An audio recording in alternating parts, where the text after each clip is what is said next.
na natin.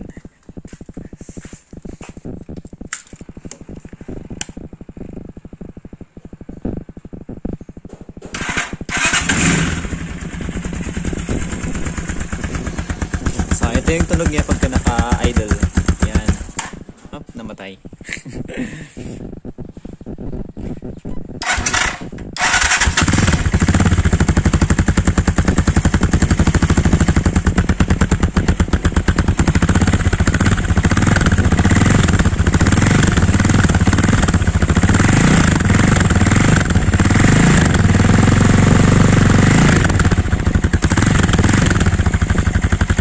So ayan siya mga sir pagka naka-idle. Yan yung tunog na pagka naka-idle. Ayan. So ngayon baklasin na natin. So try natin mga sir yung Yoshimura R77 muffler natin. Ganda rin natin siya. Sound check. So bali ito yung first try natin is meron siyang silencer. Ayan. So panda rin natin.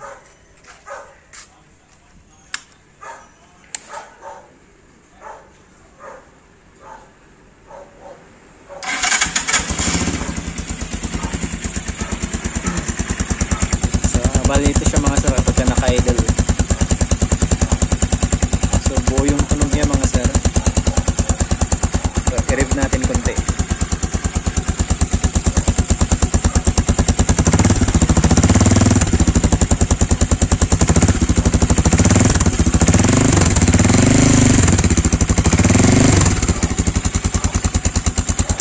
Yan yung tunog niya mga sir na meron siyang silencer.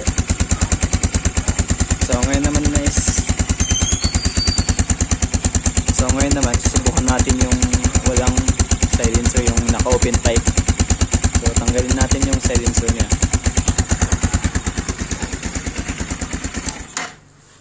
Yan, natanggal na yung so yan mga sir, natanggal na natin yung silencer. So itong second test natin is yung open pipe. So ayan, wala na siyang silencer. Ayan.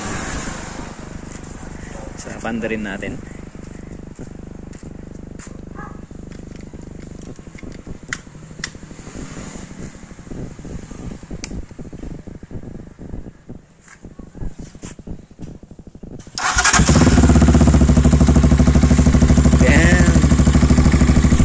Solid.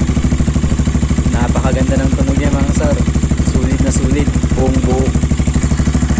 Masarap siyang pakinggan. Hindi yung masakit sa tinga. Solid. I-rev natin konti.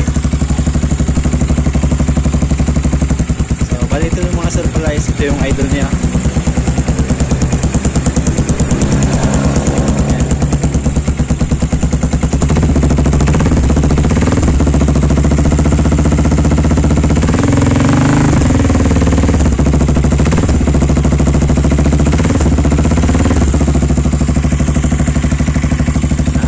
Napaka-solid mga sir. Ang ganda ng tunog. Tunog na siyang big bike. Napakaangas. So bagay na bagay para sa ating gama. Forma, di ba? Pogi. So ayan, kung gusto nyong bumili ng ganitong muffler mga sir, nasa description yung link niya sa Shopee.